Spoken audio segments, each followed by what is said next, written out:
RD అనగా recurring deposit. ఇది ఇండియాలోనే వన్ ఆఫ్ ది సేఫ్ అయిన ఇన్వెస్ట్మెంట్ ఆప్షన్.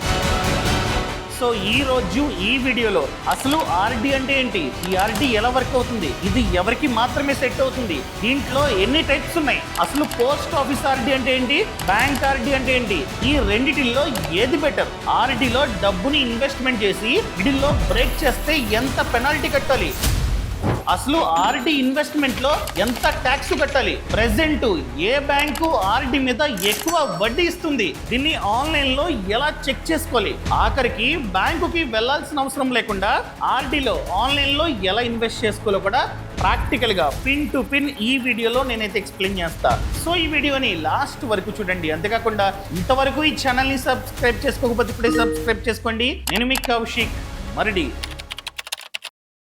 ఈ ఆర్డిని మనం బ్యాంకు లేదా పోస్ట్ ఆఫీస్కి వెళ్ళి ఓపెన్ చేసుకోవచ్చు. మీరు కనుక బ్యాంక్ వెళ్ళి ఆర్డి ఖాతాని ఓపెన్ చేస్తే అదే బ్యాంక్ ఆర్డి, అదే మీరు కనుక పోస్ట్ ఆఫీస్కి వెళ్ళి ఆర్డి ఖాతాను ఓపెన్ చేస్తే అదే పోస్ట్ ఆఫీస్ ఆర్డి. మళ్ళీ బ్యాంక్ లో చూసుకున్నట్లయితే చాలా టైప్స్ ఉంటాయి. For example public banks, private sector banks, అదే విధంగా స్మాల్ ఫైనాన్స్ బ్యాంక్స్. చెప్పాలంటే స్మాల్ ఫైనాన్స్ బ్యాంక్స్ ఎక్కువ వడ్డీని ఆఫర్ చేస్తుంటాయి. కొన్ని బ్యాంక్స్ అయితే 8.5% వరకు ఆర్డి మీద వడ్డీని ఆఫర్ చేస్తున్నాయి. అర్థమైందా? అసలు ఆర్డి ఎలా వర్క్ అవుతుందంటే ఇక్కడ మనం ఫిక్స్డ్ టెన్యూర్ కి ఫిక్స్డ్ అమౌంట్ ని ఇన్వెస్ట్మెంట్ చేస్తూ ఉంటాం. ఆ టెన్యూర్ తర్వాత అసలు ప్లస్ వడ్డీ మనకైతే ఇస్తుంది ఆ బ్యాంకు లేదా పోస్ట్ ఆఫీస్. ఫర్ ఎగ్జాంపుల్ మీకంటూ షార్ట్ టర్మ్ గోల్ ఉంది. ఏంటి, 2 years లో బైక్ కొందాం అనుకుంటున్నారు, దానికి 2 lakhs ఖర్చు అవుతుంది. సో మీరేమనుకున్నారు, ప్రతి మంత్ నా జీతం నుంచి కాస్త డబ్బుని ఇన్వెస్ట్మెంట్ చేస్తా, సో 2 years తర్వాత ఆ డబ్బు తీసుకుని బైక్ కొనుక్కుంటా అనుకుంటున్నారు. సో మీరు ఆర్డి ఖాతా ఓపెన్ చేద్దామని బ్యాంక్ వెళ్ళారు. బ్యాంక్ వెళ్ళగానే వాళ్ళు అడిగే ఫస్ట్ క్వశ్చన్ టెన్యూర్, ఎంత టెన్యూర్, ఆల్రెడీ గోల్ ఉంది 2 years అని చెప్పి. సో మీరు 2 years టెన్యూర్ ని చూస్ చేసుకుంటారు. అండ్ ప్రతి మంత్ ఎంత ఇన్వెస్ట్మెంట్ చేస్తారు, ఇక్కడ ఎంత అయితే అప్లికేషన్ ఫామ్ లో మెన్షన్ చేస్తారో అంతే ప్రతి మంత్ ఇన్వెస్ట్మెంట్ చేయాలి 2 years వరకు అంటారు. సో మీరు చూసుకుంటారు, చూసుకొని 10,000 అని చెప్తారు. సో 2 years పాటు ప్రతి మంత్ 10,000 ఇన్వెస్ట్మెంట్ చేస్తూనే ఉండాలి. సో 2 years తర్వాత అసలు ప్లస్ వడ్డీ మీకు ఇస్తుంది ఆ బ్యాంకు లేదా పోస్ట్ ఆఫీసు. ఆ డబ్బుతో మీరైతే బైక్ ని కొనుక్కోవచ్చు. ఇది వన్ టైం ఇన్వెస్ట్మెంట్ ఆప్షన్ కాదు. అంటే ఎఫ్డి లాగా ఒకేసారి ఇన్వెస్ట్మెంట్ చేస్తానంటే అవ్వదు. ప్రతి మంత్ ఇన్వెస్ట్మెంట్ చేయాల్సిందే. మీరు ఖాతా ఓపెన్ చేసే టైంలో ఎంత అయితే చెప్తారో అంతా ఆ టెన్యూర్ అంతసేపు ఇన్వెస్ట్మెంట్ చేయాల్సిందే. ఇక్కడ మినిమం పెట్టుబడి చూసుకున్నట్లయితే 100 డిపెండ్స్ అపాన్ బ్యాంక్స్. సో 100 తో కూడా మంత్లీ ఇన్వెస్ట్మెంట్ మీరైతే స్టార్ట్ చేసుకోవచ్చు. మ్యాక్స్ వచ్చేసి ఎంతైనా చేసుకోవచ్చు. అండ్ దాంతో పాటు టెన్యూర్ చూసుకున్నట్లయితే మినిమం 6 months. సో ఇప్పుడు ఈ ఖాతాను ఓపెన్ చేసి 6 months పాటు ఇన్వెస్ట్మెంట్ చేసి 6 months తర్వాత అసలు ప్లస్ వడ్డీ మీరైతే తీసుకోవచ్చు. మ్యాక్స్ వచ్చేసి 10 years అనమాట. సో మనమైతే 10 years వరకు ఆర్డి చేసుకోవచ్చు, అది కూడా బ్యాంక్స్ లో. పోస్ట్ ఆఫీస్ లో అలా కాదు, ఫిక్స్డ్ టెన్యూర్ 5 years. సో మనం 1 year కి, 2 years కి, 3 years కి, 10 years కి నచ్చిన టెన్యూర్ ని చూస్ చేసుకోవడానికి లేదు పోస్ట్ ఆఫీస్ లో. Only fixed tenure 5 years. ఇంకా వడ్డీ చూసుకున్నట్లయితే బ్యాంక్స్ లో డిపెండ్స్ అపాన్ టెన్యూర్ అండి. ఎందుకంటే 1 year, 2 years ఇలా చాలా టెన్యూర్స్ ఉంటాయి కదా, టెన్యూర్ ని బట్టి వడ్డీ ఉంటుంది. సో యావరేజ్ గా చూసుకున్నట్లయితే 5% నుండి 8.25% వరకు కొన్ని బ్యాంకులు వడ్డీని ఆఫర్ చేస్తున్నాయి. పోస్ట్ ఆఫీస్ లో 5 years టెన్యూర్ కి 6.7% పర్ యానం అనమాట. ఈ విధంగా వడ్డీ ఉంది. ఫర్ ఎగ్జాంపుల్ మీరు 2 years లో బైక్ కొనుక్కోవాలి, 2 lakhs ప్లస్ అవుతుంది ఖర్చు. సో మీరు టెన్యూర్ చూసుకున్నట్లయితే 2 years ని చూస్ చేసుకోండి మీకు నచ్చిన బ్యాంక్ వద్ద. ఇక్కడ ఈ బ్యాంక్ లో, ఈ పర్టికులర్ బ్యాంక్ లో 2 years కి వడ్డీ 6.45% అనమాట. సో ప్రతి మంత్ మీరు కనుక 10,000, ఇదిగోండి 10,000 ని 2 years పాటు ఆపకుండా పెట్టుబడి పెడితే మీ చేతికి అసలు ప్లస్ వడ్డీ అంతా కలిపి 2,56,704 రూపాయలు వస్తాయి. సో ఈజీగా మీరైతే కొనుక్కోవచ్చు. మీరు బైక్ లోన్ తీసుకోవాల్సిన అవసరం లేదు. జస్ట్ మీ మంత్లీ జీతం నుంచి కాస్త డబ్బుని ఇన్వెస్ట్మెంట్ చేస్తే మీకు కావాల్సిన డబ్బు మీకైతే వస్తుంది. ఈ డబ్బుతో డైరెక్ట్ గా మీరైతే బైక్ ని కొనుక్కోవచ్చు అనమాట. సో ఇలాంటి షార్ట్ టర్మ్ గోల్స్ కి ఆర్డి సెట్ అవుతుంది. అంటే 2 years లో బైక్, 3-4 years లో కారు, లేదా ప్రతి ఇయర్ ఎండ్ నేను ఇంటర్నేషనల్ ట్రిప్ కి వెళ్తా, దానికోసం జనవరి నుండి ప్రతి మంత్ కాస్త డబ్బుని ట్రిప్ కోసం నేను సేవ్ చేస్తా అనుకున్నట్లయితే ఆర్డి సెట్ అవుతుంది. అదే మీరు కనుక లాంగ్ టర్మ్ కి అంటే 10 years, 20 years, 30 years ఆ విధంగా ఇన్వెస్ట్మెంట్ చేద్దాం అనుకున్నట్లయితే ఆర్డి వద్దు. ఈక్విటీ మ్యూచువల్ ఫండ్స్ లో మీరైతే డబ్బుని డిపాజిట్ చేసుకోండి. అండ్ మీకు డౌట్ వచ్చే ఉంటుంది, ఫర్ ఎగ్జాంపుల్ నేను 5 సంవత్సరాల టెన్యూర్ కి ఆర్డి ఖాతా ఓపెన్ చేశా, మిడిల్లో నాకు అవసరం వచ్చింది, ఖాతా ఓపెన్ చేసిన 2 ఇయర్స్ తర్వాత నా డబ్బంతా నాకు కావాలి, మిడిల్లో క్లోజ్ చేసుకోవచ్చు, కాకపోతే పెనాల్టీ పడుతుంది. ఈ పెనాల్టీ ఎలా వర్క్ అవుతుందంటే, ఫర్ ఎగ్జాంపుల్ 5 ఇయర్స్ కి మీరైతే ఖాతాను ఓపెన్ చేశారు కదా, అప్పట్లో వడ్డీ 7%. బట్ మీరు 2 ఇయర్స్ తర్వాత ఖాతాని క్లోజ్ చేస్తున్నారు. బ్యాంక్ ఏమంటుందంటే, మా బ్యాంక్ లో ఆర్డి మీద 2 ఇయర్స్ టెన్యూర్ కి ఎంతైతే వడ్డీ ఉందో ఆ వడ్డీ ఇస్తామంటారు. ఫర్ ఎగ్జాంపుల్ ఆ బ్యాంక్ లో 2 ఇయర్స్ టెన్యూర్ కి 5% వడ్డీ, సో మీకు 7% లెక్కేరు, 5% లెక్కేస్తారు. దాని మీద మళ్ళీ పెనాల్టీ ఉంటుంది. మిడిల్ లో మనం క్లోజ్ చేస్తున్నాం కనుక పెనాల్టీ 1% నుండి 2% వరకు ఉంటుంది. ఫర్ ఎగ్జాంపుల్ ఆ బ్యాంక్ లో 1%, సో ఇక్కడ మనకి 5% ఇస్తున్నారు. ఈ 5% మీద మళ్ళీ 1% పెనాల్టీ, 5 - 1 4, ఫైనల్ గా మనకి 4% లెక్కేసి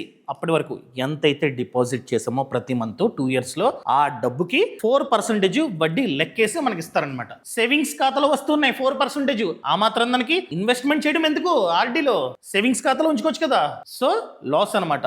అందుకనే ఒక్కసారి మీరు కనుక డిపాజిట్ చేస్తే మిడిల్ లో క్లోజ్ చేయొద్దు, అర్థమైందా? అండ్ అదే విధంగా ట్యాక్స్ సెక్షన్ 80C వర్తిస్తుందా?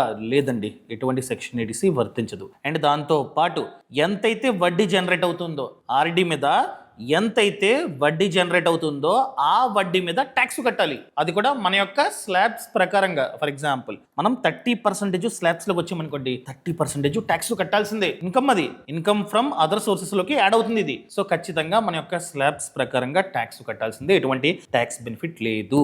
ఇప్పుడు మెయిన్ థింగ్, మార్కెట్ లో చూసుకున్నట్లయితే చాలా బ్యాంక్స్ ఉన్నాయి. పోస్ట్ ఆఫీస్ ని పక్కన పెట్టండి, వడ్డీ సేమ్ 6.7, కానీ బ్యాంకుల్లో చాలా టైప్స్ ఉన్నాయి. Small finance banks, private banks, public banks. అసలు ఇన్ని బ్యాంక్స్ లో ఏ బ్యాంకు ఆర్డీ మీద ఎక్కువ వడ్డీని ఆఫర్ చేస్తుందో ఎలా చెక్ చేసుకోవాలి? నేను చెప్పే ఇంతకు ముందు 8.25% వరకు కొన్ని బ్యాంకులు వడ్డీని ఆఫర్ చేస్తున్నాయి. అలాంటి బ్యాంక్స్ ని ఎలా ఫైండ్ అవుట్ చేయాలి? ఇలా నేను కనుక నా డబ్బుని ఆర్డీ చేసుకోవాలంటే దీనికి కూడా బ్యాంక్ వెళ్ళాలా, అప్లికేషన్ ఫామ్ ని ఫిల్ చేయాలా? అవసరం లేదండి. మార్కెట్ లో కొన్ని ప్లాట్ఫామ్లు ఉన్నాయి, ఆ ప్లాట్ఫామ్స్ ద్వారా ఏ బ్యాంకు ఎంత వడ్డీని ఆఫర్ చేస్తుందో చెక్ చేసుకోవచ్చు. ప్రతి బ్యాంక్ వెళ్ళి అడగాల్సిన అవసరం లేదు. ఫర్ ఎగ్జాంపుల్ స్టేబుల్ మనీ మీకు కావాలంటే స్క్రీన్ రికార్డింగ్ చేస్తా చూడండి. ఇక్కడ చూసుకున్నట్లయితే ఆర్డీ క్లిక్ చేయండి.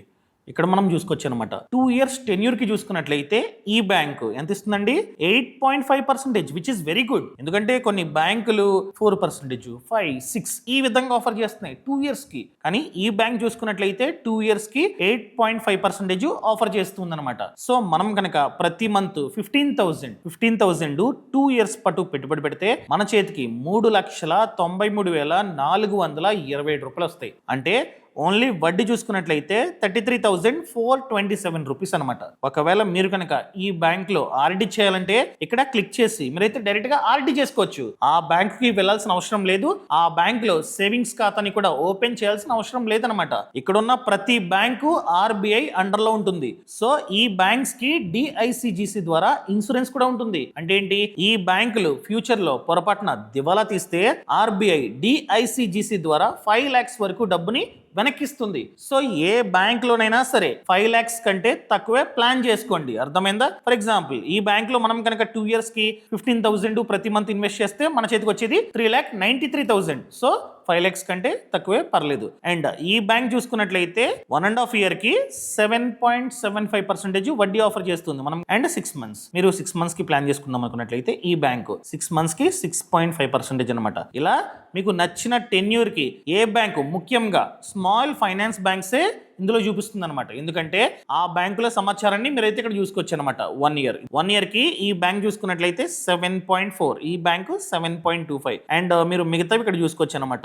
ఒకవేళ మీరు కనుక 2.5 years కి plan చేసుకుంటున్నట్లయితే Suryoday small finance bank 8.25% వడ్డీ ఇస్తుంది. అండ్ 3 years కి అయితే ఈ బ్యాంకు 8%, 5 years కి ఈ బ్యాంక్ అనమాట. ఇలా మీరైతే డైరెక్ట్ గా ఇక్కడే ఇన్వెస్ట్మెంట్ ని స్టార్ట్ చేసుకోవచ్చు. మీకు డౌట్ వచ్చి ఉంటుంది, మేము కనుక ఈ యాప్ ద్వారా ప్రతి మంత్ ఇన్వెస్ట్మెంట్ చేస్తే ఆ డబ్బు ఈ యాప్కి వెళ్తుందా? లేదండి, ఈ యాప్ ద్వారా ఆ బ్యాంక్ వెళ్తుంది. మీరు ఇన్వెస్ట్మెంట్ చేసిన ప్రతిసారి మీకైతే బ్యాంక్ నుండి కన్ఫర్మేషన్ మెయిల్ వస్తుంది అనమాట. అండ్ ఫ్యూచర్ లో మీరు కనుక మీ డబ్బుని విత్డ్రా చేసుకుందాం అనుకున్నట్లయితే ఈ యాప్ ద్వారానే విత్డ్రా కొట్టొచ్చు. ఆ బ్యాంక్ కి డైరెక్ట్ గా వెళ్లాల్సిన అవసరం లేదు. సో డైరెక్ట్ గా ఆ బ్యాంకే డబ్బుని మీ ఖాతాలో వేస్తుంది అనమాట. ఈ విధంగా ఇదైతే వర్క్ అవుతుంది. ఈ యాప్ కి చూసుకున్నట్లయితే 50 lakhs కంటే ఎక్కువ యూజర్స్ ఉన్నారు. సో నేను చెప్పేది ఏంటంటే బ్లైండ్ గా ఇన్వెస్ట్మెంట్ చేసే బదులు ఏదో ఒక బ్యాంక్ లో ఆర్డీ చేసుకునే బదులు ఏ బ్యాంకు ఎక్కువ వడ్డీని ఆఫర్ చేస్తుందో చూసుకోండి. సో జనరల్ గా స్మాల్ ఫైనాన్స్ బ్యాంకులు ఎక్కువ వడ్డీని ఆఫర్ చేస్తాయి కాబట్టి వాటిల్లో కూడా అంతా చూసుకోండి, ఆర్బీఐ రెగ్యులేటెడా కాదా. సో ఇవి చూసుకున్నట్లయితే ఆర్బీఐ రెగ్యులేటెడ్, ఇలాంటివి పర్లేదు. అదే మీరు కనుక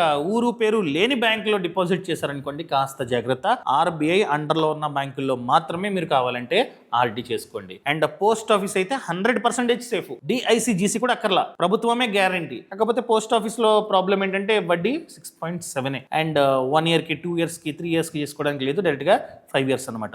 సో ఆర్డీ గురించి మీకు క్లారిటీ వచ్చింది అనుకుంటున్నా. అండ్ స్టేబుల్ మనీ లింక్ కింద డిస్క్రిప్షన్ లోని పక్కన కామెంట్స్ లో ఇచ్చా, పిన్డ్ కామెంట్ ఉంటుంది చూడండి, అక్కడ క్లిక్ చేసి డైరెక్ట్ గా మీరైతే ఎక్స్ప్లోర్ చేసుకోవచ్చు అనమాట. అసలు ఇన్వెస్ట్మెంట్ చేసినా చేయకపోయినా ఏ బ్యాంకు ఎంత వడ్డీని ఆఫర్ చేస్తుందో కావాలంటే క్లిక్ చేసి చూసుకోండి. లింక్ కింద డిస్క్రిప్షన్ లోని పక్కన కామెంట్స్ లో ఉంది. ఈ వీడియో నచ్చితే నచ్చింది అని చెప్పండి, నచ్చలేదా నచ్చలేదు అని చెప్పి కామెంట్ చేయండి. ప్రతి కామెంట్ నేనైతే చదువుతా. Thank you so much. Thanks for watching.